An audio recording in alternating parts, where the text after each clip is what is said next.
We tested Jeep's three most controversial engines after 200,000 miles: the 2.4 Tigershark, the 3.0 EcoDiesel, and the 2.0 Turbo. We dug through recalls, lawsuits, engineering documents, and thousands of owner reports to find out which one actually lasts. The winner completely surprised us, and it's probably not the engine you're expecting. Let's start with the 2.4 Tigershark. That name sounds mean, but the engine underneath it started as a compromise between three companies who didn't really trust each other.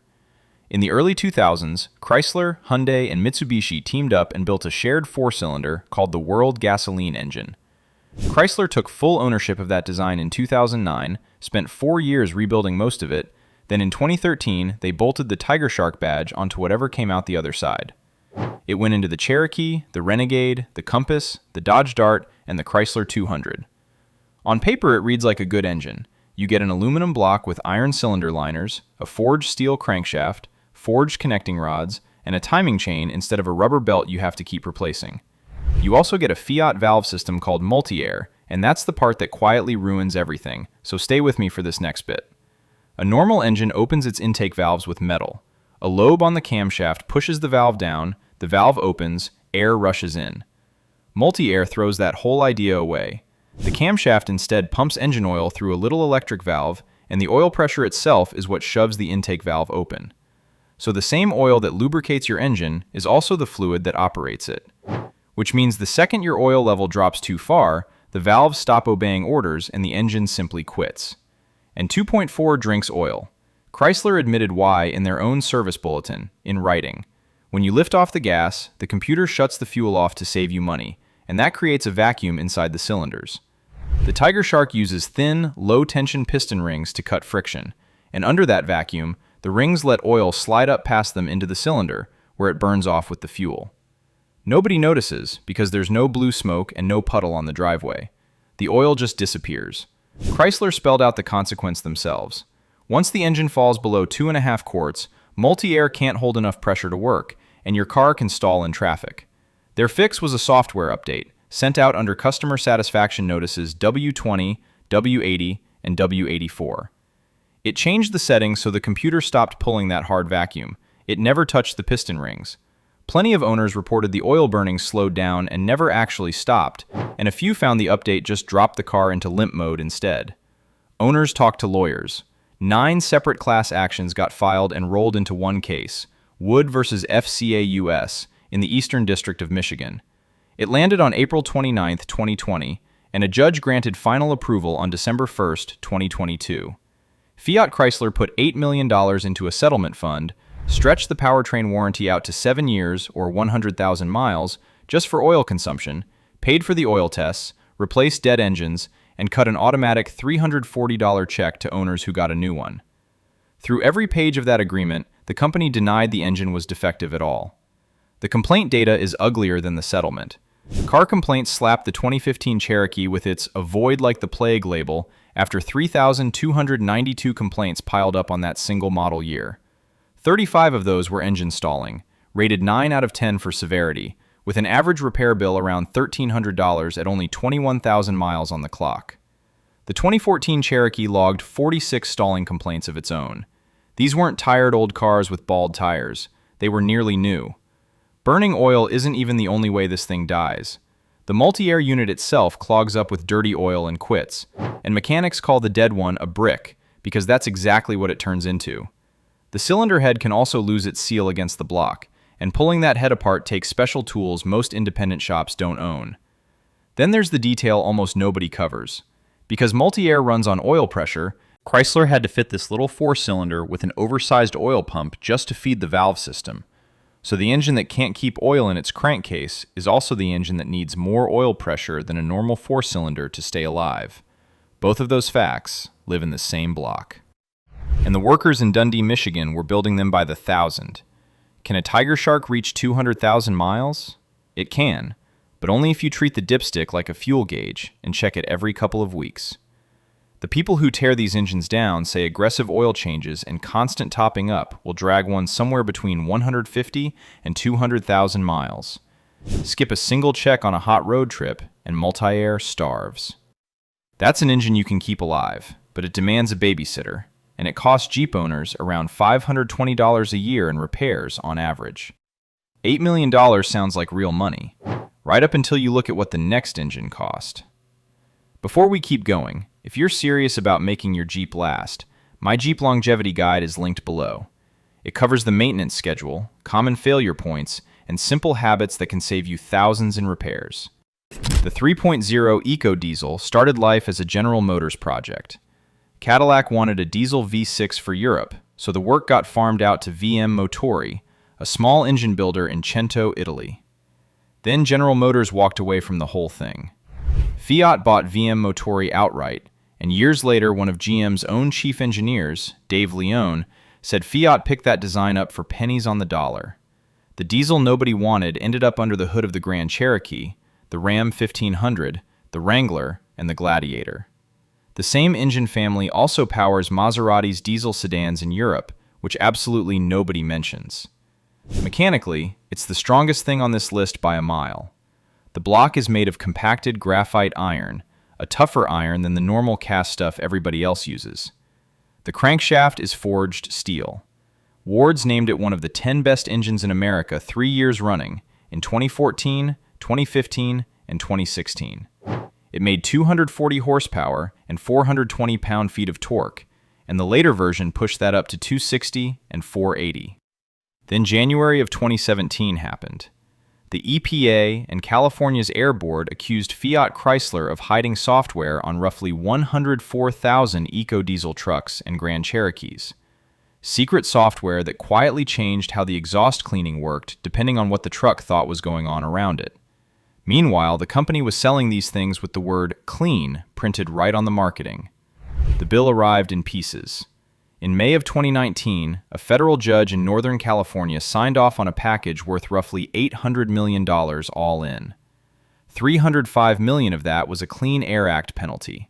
Another $307.5 million went to owners, and Bosch, who wrote the software, chipped in $27.5 million of it. The average owner walked away with about $2,800 and a software update. Unlike Volkswagen, not one single truck got bought back. By June of 2022, it had turned criminal. FCA US pleaded guilty to conspiring to defraud the United States, to wire fraud, and to breaking the Clean Air Act.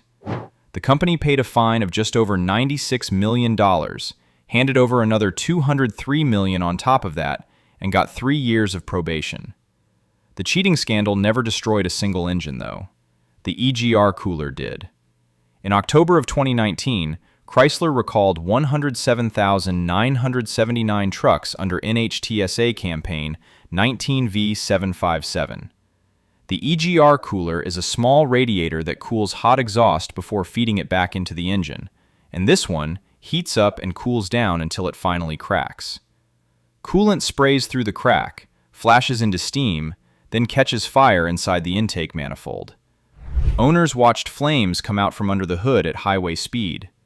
Another class action followed, Crawford versus FCA US, filed in Michigan in August of 2020. That settlement stretched the cooler warranty by 5 years, paid $3,000 flat to anybody whose truck actually burned, and handed $5,000 each to the 26 named plaintiffs. Then there's the fuel pump, and this one is genuinely worse. The Bosch CP 4.2 high-pressure pump can eat itself from the inside out. When it goes, it doesn't just stop pumping. It grinds metal shavings into the diesel and pushes them through every injector, every steel line, and back into the tank. One failure poisons the entire fuel system, and the repair lands close to $8,000. Chrysler recalled 60,413 vehicles over it in October of 2022, then another 45,711 the year after. Some owners sat waiting 6 months to a year for parts that didn't exist yet. The oil cooler has its own bad habit too. When it splits, it blends engine oil and coolant into a milkshake and pumps that through everything the engine touches. Chrysler quietly stretched warranties on that one instead of recalling it. And if you need an entire EcoDiesel out of warranty, dealers have written quotes anywhere from $16,000 to $31,000 once you count all the cooling parts that get replaced alongside it. That's a repair bill worth more than the truck it's sitting in. There's also the crankshaft tone wheel, the toothed ring the computer reads to know where the pistons are. Its magnetic coating peels off, the computer loses track of the engine, and the truck stalls without warning. That recall kept growing until it swept up another 80,629 vehicles in 2023. Every one of those failures shares one thing. None of them live inside the engine. They live in the gear bolted around it to keep the exhaust clean, the soot filter, the pipe that feeds old exhaust back in, the tank of fluid that scrubs the fumes, and the insane fuel pressure diesel needs to burn cleanly. Chrysler wrapped a very strong engine in very weak plumbing, then got caught cheating on the emissions anyway. So how does an engine with a criminal conviction, a fire recall, a stalling recall, and a self-destructing fuel pump end up being the one that lasts longest?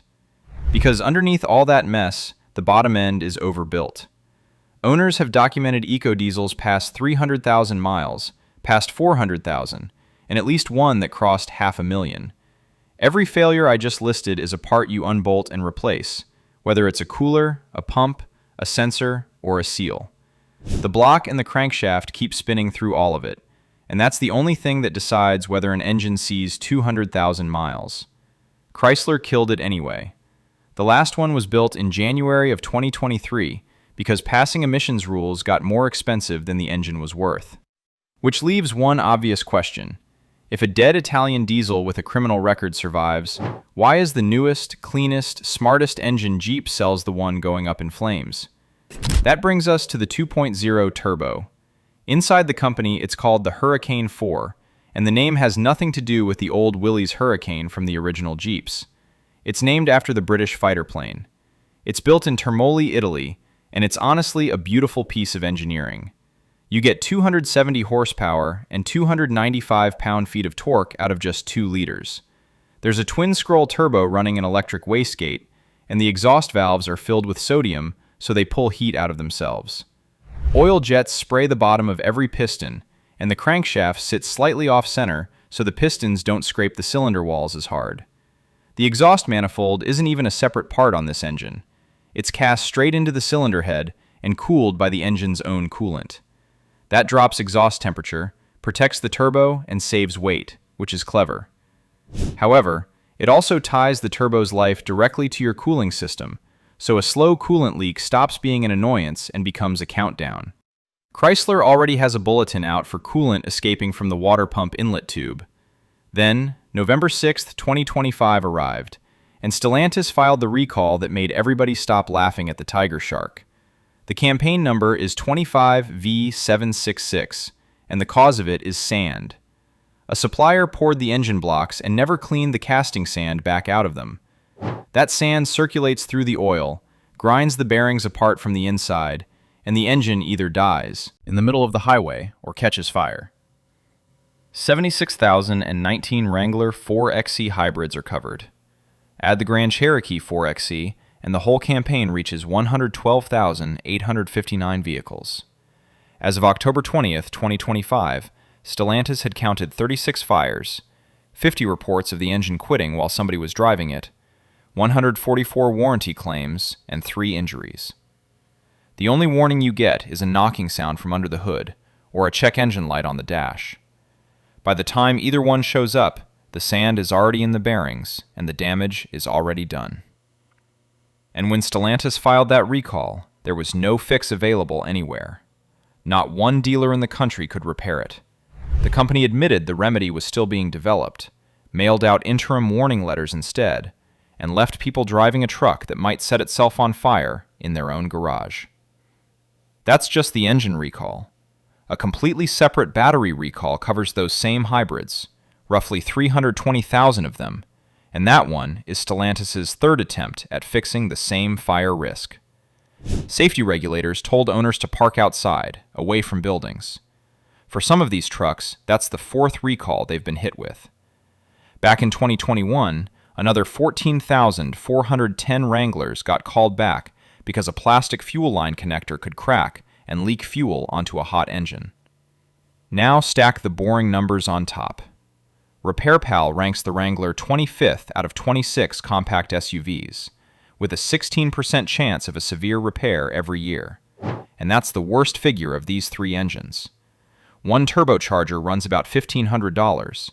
A full engine swap on a 4xe has been quoted north of $30,000, which is real money for a truck you already paid for. Meanwhile, IC Cars found the average Wrangler stops existing at around 136,000 miles and gives it a 9.4% chance of ever seeing 200,000. Which means your winner is the EcoDiesel. It wins on one thing only. When the bolt-on parts fail, and they absolutely will fail, the engine sitting underneath them is still perfectly healthy. Swap the cooler, swap the pump, fill it up, keep driving. The Tigershark loses because its problem lives inside the pistons, and you can't bolt new piston rings on in an afternoon. The 2.0 turbo loses because sand in the crankcase murders the bearings, and the bearings sit at the very bottom of the engine, under everything else you'd have to remove first. If you want the answer nobody selling a Jeep wants to say out loud, the engine most mechanics quietly point you toward isn't on this list at all. It's the 3.6-liter Pentastar V6. It has no turbo, nothing hydraulic running the valves, no diesel exhaust gear, and no battery pack bolted to it. That slightly thirsty V6 just keeps running while everything around it goes to court. Every controversial engine we covered today exists because Jeep needed better fuel economy numbers, and each one traded away durability to go get them. Think about what that means on a used car lot. The cheapest Jeep on the row is usually a Tigershark, and it's cheap because everybody already knows. The scariest one is the newest one, sitting there with a recall notice nobody's opened yet. And the diesel with the ugliest history in the building is the one that'll outlive both of them. So let's add it all up. The Tigershark holds the worst long-term track record of the three. The 2.0 turbo holds the most dangerous problem happening right now, today, in real garages. And the EcoDiesel, the one carrying an actual criminal conviction, is the engine that'll still be idling in a parking lot at 200,000 miles, while the other two ride home on a flatbed. If you enjoyed this video, make sure to subscribe for more deep dives into Jeep engines, reliability, maintenance, and ownership. I'd also love to hear your experience. Which of these three engines would you trust the most? Or have you owned one? Let me know in the comments below. And if you want to keep watching, click the video on your screen now, because I'm breaking down another Jeep topic every owner should know. Thanks for watching, and I'll see you in the next one.